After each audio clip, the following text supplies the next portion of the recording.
the people who are not part of political clans, who are not part of political dynasties, one way to shortcut the process of popularity, especially national election, is via the... Unfortunately, our senators and congressmen, some of them, wasting too much of their time, too much of taxpayers' money in undertaking all these theatrics. They want free publicity, they want free sound bites, they want to be in the headlines for free. They call these public hearings investigations in aid. Do you think politicians do this and like to tackle these kinds of issues because they know sa susunod na araw na dyaryo, yan ang headline? Good afternoon, everyone, and Wilson. Hi. Yes, hi. Welcome back to Yes. our Pandesal Talks show. I'm very excited to Yes. actually... While we talk, is it okay for us to eat? Of course. This is our famous ube cheese pandesal Wow. by Kamuning Bakery Cafe. Okay. Ang laki Ang laki Oo. na size, no? Our innovation during the pandemic. Out of boredom. So you have to take. All right. Thank you, Wilson. Yes. Okay Thank naman. you, Eat. Salamat. and Wow. Yes. Ang sarap. Ube cheese. Ang bango, Mm. Okay. Mm. So, today's episode, Wilson, we will be covering about media journalism and is your opinion on election season Yes. right? And Election.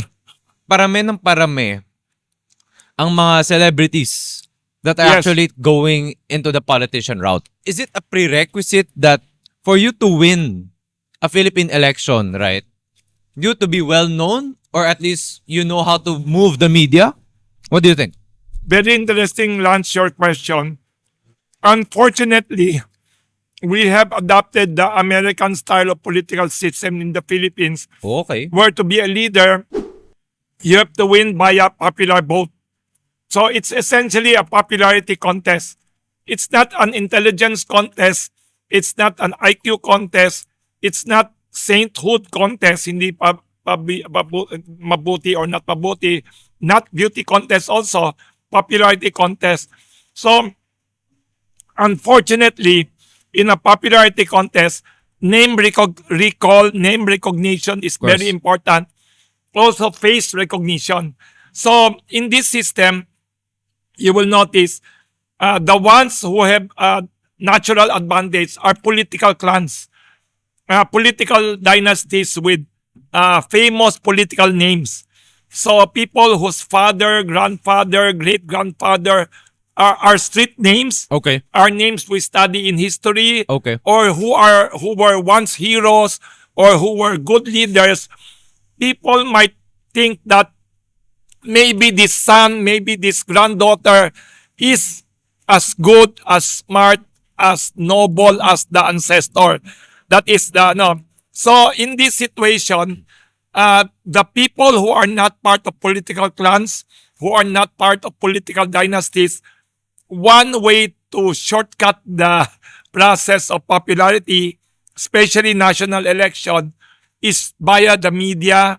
Whether you become a movie star, a singer, actor, or a famous TV or radio host. Okay. Wilson, why do you think then is it important for the Filipino voters na sikat?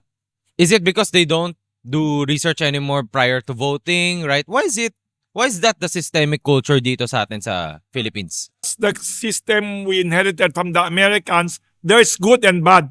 Okay. The good, that the original purpose of our Western style democracy is they presume that if you are popular, that the masses like you, trust you, or basta parang magaan ang loob sa'yo. Correct.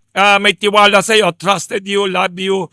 But unfortunately, in this system, media, political dynasties, money, resources play a big role in promoting images also.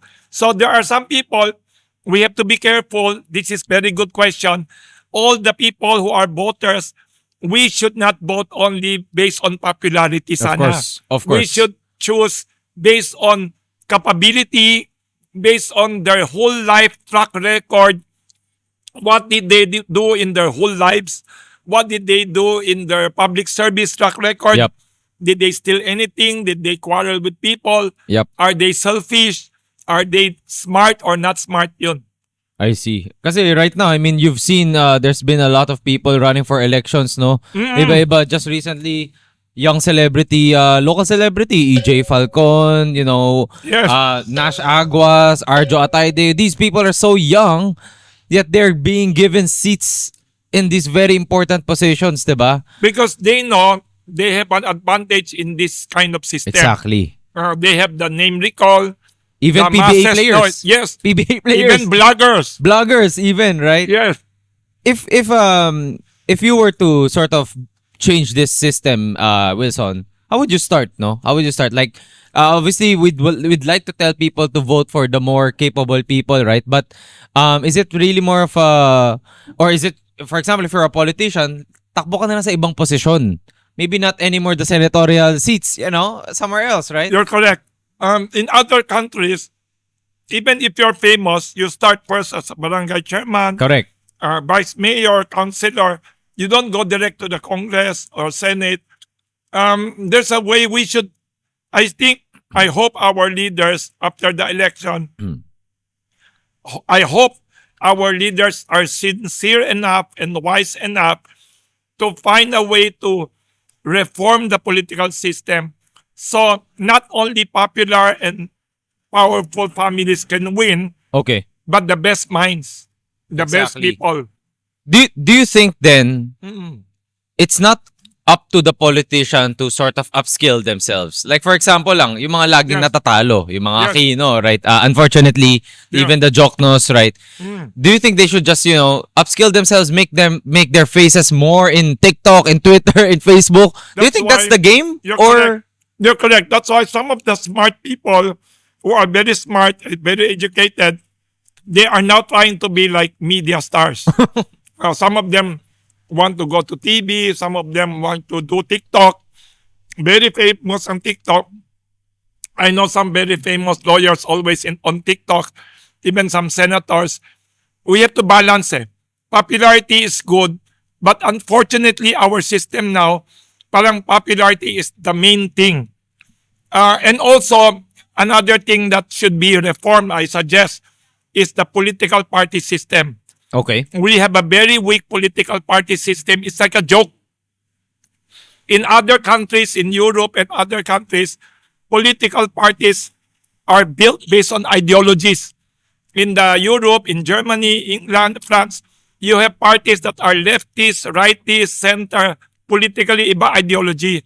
So every party has their own advocacies based on ideology, and they groom people and choose people to run. In our case, our politicians, they choose based on popularity and political dynasties, and the politicians and wannabe politicians, they change political parties like they change shoes or change clothes. Exactly. This one actually napaisip ako. They've always told me you don't plan for anything political, right? Yeah, You're always yeah. non-partisan, right? But when you think of it this way, you know, set that aside and let's say Yeah. tumakbo ka ngayon for whatever position, right? Mm. Honestly, you could have an advantage. Ah, Right? Being a person that is very recognizable in the newspaper. but Obviously, wala kang plano. yes, Right?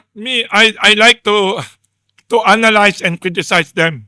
Okay. I like to analyze and criticize them. In fact, people had been asking me an important question. Why do I allow people who are underdogs to speak at Pandesal Forum here at Kamuning Kasi Bakery sigurado Cafe? talo naman. Yes. And not only siguradong talo, some of them are some of them are at odds or parang katunggali or kaaway o kalaban ng whoever is in power. Correct. An example, recently, the former executive secretary of President Marcos was here. Political opposition na siya. But people might not remember, I want to remind everyone, when President Bongbong Marcos was in the opposition, Correct. when he was an opposition senator, not very popular with Kumbaga the siya yung masses, underdog before, right? underdog, and his political enemy si late President, at that time President Noynoy Aquino was boss of the country, I welcome him here.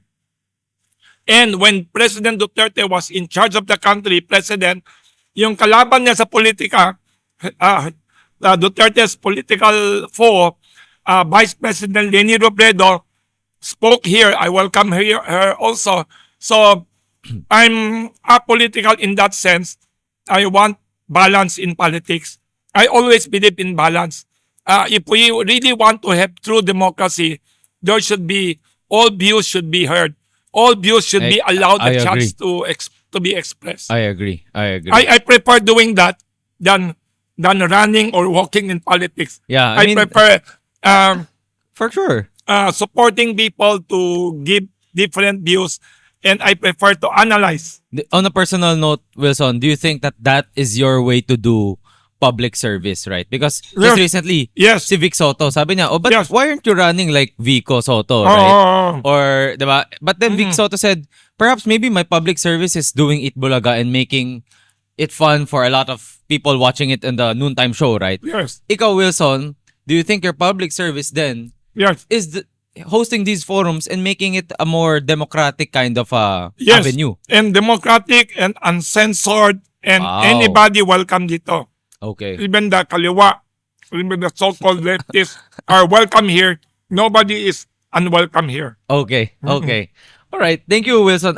It's a very refreshing take to politics, actually, diba? Yes. I remember one time, Wilson, Mm. I was looking at your tweets as well, and you talked about Philippine. Sometimes meron tayong what you call toxic politics. Yes. What do you mean by toxic politics? Very unfortunate that I notice sometimes the political struggle in the Philippines has become so personal that debate is not based on issues, based on advocacies. Correct. It has become personal attack. People Parang are ad attacking. hominem. Yes. What I dislike about politics in the Philippines and even in the US sometimes and Europe, when the political contest has become personal, it's a personal attack on the other person. It's a personal attack on their families, on their person, on their... It's no longer talking about the national issues. Correct. It's no longer about economic issues, policy differences, debate. All those are healthy. It should be, ideally in politics, in the world, ideally, you can clash, you can argue, you can quarrel on ideas, but outside of Congress, outside of the Senate, outside of politics, people should be cordial and friends. Exactly. That should be the ideal situation. Do you think politicians do this and like to tackle these kinds of issues because they know sa susunod na araw na dyaryo, yan ang headline, right? Yes. It's easier to talk about Alice Go and how she permed her hair. Or You're whatever, correct. right? That's why I remember you're correct. You mentioned Alice Go. In fact, the late Senator Miriam Defensor Santiago one time publicly complained that all these congressional hearings, all these Senate public hearings now do not end up producing any real laws. Exactly. Ang ginagawa nila, I keep writing about it, na unfortunately, our senators and congressmen, some of them, wasting too much of their time, too much of taxpayers' money in undertaking all these theatrics. Teatro yan theater. Exactly. It's for show. Asking all those ridiculous questions, all these emotions, all this drama, but wasting not only the money of the government, not only the time of the senators and congressmen, but also wasting the whole public's attention Exactly. instead of addressing real issues Exactly. like poverty, inflation, lack of housing, agriculture, stagnation of the country. We don't have factories anymore. We import everything and anything now in the Philippines. We only export a few things. Yeah. Now, those are the real issues. Do you think, Wilson, from our point of view, being citizens, right? Yes. Theatrics to. Right? Yes. Katawa-tawa to. But I guess for these politicians, the way they see it is, if this gets me to be re-elected, this is worth my time and my Unfortunately, headline, right? They want free publicity. They want free sound bites. They Exactly. want to be in the headlines for free. They call these public hearings public hearings, investigations in aid of legislation. But actually, hearings in aid of election and re-election. Even Senator Miriam Santiago said so. No real meaningful legislation came out of all these noisy public hearings. Noisy, Exactly. scandalous, controversial. Right. Even the sex scandal involving GMA7, two scriptwriters, and Oh, one yes. young actor. Si ano, Yes. Mulak. Yes. Sila Mulak, right? They also did a public hearing once or twice. I see no point in that hearing but drama. Exactly. Drama. Kaya nga eh. I mean, it's really unfortunate, no? It's really unfortunate that this is, I guess, for the journalists and the media people that are listening to our show, right? This is how you sort of manipulate the power of media, diba? You're Parang correct. you Very, could have talked, very good description. right? Manipulate the power of media instead of paying advertising time on TV, in the newspapers. Exactly. They get free ride, free publicity, non-stop headlines. Exactly. All right.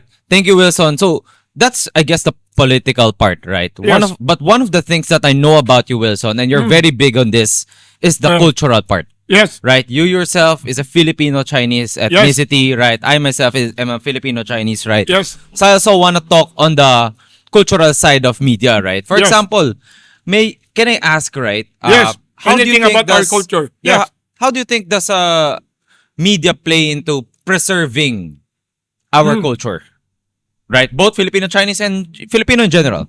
Very good. I think we should use media to promote Asian values. Asian values, Filipino values, and also cultural traditions. We should not all be swamped by totally US, Hollywood, and Western culture. We should use the power of media to highlight and to celebrate also our culture in order to preserve our culture as Asians, as ethnic Chinese, as Filipinos in general. Any guesses, Wilson, why you think, at least in my generation, no, Yes. the Hollywood culture is the thing. Yes. Yan ang cool. Yan ang Yes. maganda, right? Even the values. Correct. Hollywood Even the values, values, Hollywood the culture. individualism, Yes. the liberalism, The right? lifestyle. Why do you think yan yung feel nating cool? Is it sort of I how think- media was used? Media is part of it. The late historian Renato Constantino said it's also the miseducation of all of us in the Philippines. Wow. We have been miseducated in a colonial way. Even though the Philippines is already legally, politically free and independent, we still have colonial mentality. That's what the late, great Renato Constantino wrote about. He has several books on Philippine history, which I recommend every Filipino should read. Renato Constantino, he said something about miseducation of the Filipino. We have been miseducated, most of us. Most of us think we are Americans. We know more about NBA, Hollywood, California, New York, than we know about Taylor Swift. Misamis, than Negros Occidental, than Siquijor. We know more about California and New York and Michigan and other places than we know Davao, Negros, Maguindanao, ano pa yun? Capiz Island. Yup. Is it an island? Capiz, Aklan, all this. We know less about these areas than we know about Hollywood, San Francisco, Los Angeles. We read, we imagine, we watch too much Hollywood, which is not bad, but we have to balance, hopefully, with more Filipino, Asian culture. Correct. Do you think it's also a matter of, let's just say, a person from Misamis, Yes. right, versus a person from the US? Yes. When I look at these two people, most likely the person from US would be able to leverage media more. Yes. Would possibly be more, alam mo yun, Yes. know how to use TikTok, know how to put ads and, Yes, put yes. it over to you, right? Do you think it's that kind of a battle, or kaya tong palitan eh? Do you think, We can, but we have to have concerted effort from the leaders. Mm, Leaders, not in the government only, leaders in government, leaders in education, leaders in mass media, leaders in the Catholic churches, we have to try to exert more effort to promote our own Philippine culture, our own Asian identity, and not forget that we are Southeast Asian, that we are Correct. Asian. In fact, it's not only lack of knowledge about the Philippines. Unfortunately, tragically, many of us in the Philippines know more about US and even Europe than we know our neighbors. I'm guilty of that. Yes, we know less about Cambodia, Vietnam, Papua New Guinea. That's not Southeast Asia, nearby na rin yan. East Timor, all the islands of Indonesia, Malaysia, where is Sarawak, where is Penang, where is all these Grabe. places, where is that part in Phuket, where is the northern part of Thailand. We know less about Myanmar, Laos, our neighbors, than we know about the West. I think Philippines is the most culturally westernized country in Asia. It has its advantages because if we are good in English, hopefully our English has declined. Then also that's another Really? topic in the Wow. future. It has declined compared to before, but we have been too westernized. We should not forget we are in Asia and Southeast Asia, not because of sentimental reasons, Yeah. but because of economic reality also. The future of the world is in Southeast Asia. The future of the world is in Asia.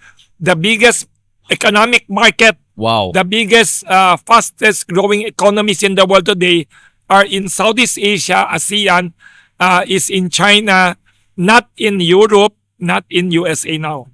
Yeah. Kasi parang the way I see it nga, Wilson, no? Yes. A lot of course, meron din talagang contributions yung mga pumunta mga mainland Yes. Chinese dito, but Yes. how they've been sort of, I would badly put, like a demonized already Yes, here, too right? much They've been, demonization. they've been stigmatized here when in fact you make a good claim, no? Technically Yes. sila yung magdadrive ng economic abundance natin later on, right? Worldwide. If we truly understand as well relationships with these people, right?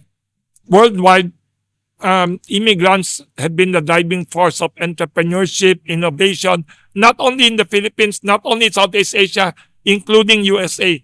The best minds in Silicon Valley, the best professors in the Ivy League universities, many Galing of the India. best entrepreneurs Correct. are entrepreneurs, Correct. immigrants, Correct. or children of immigrants. Okay. Wilson, I got one big question for you, no? Yes, yes. Do you think our language, Mm. the Hokkien, would Very cease important. to exist in the future dahil yun nga, I hope ang not. Yes. hirap i-preserve ng kultura natin right now. Very good question. The Hokkien language of the ethnic Chinese minority, our community in the Philippines, is not only important, it is very historic.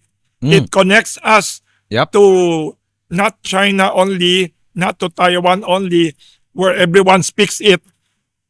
Actually, the language that the Taiwanese people claim to be Taiwanese is Hokkien from South Fujian. Really? Exactly Oh, the same. oh. Exactly the same. Talaga? And majority of the people in Singapore speak the same language. Majority of the people in Penang state of Malaysia speak that. Even in other parts. It's important for culture. It's important also for business, Yep. for economy, and it's also one step away from studying Mandarin. And don't forget, based on my historic research, I love history.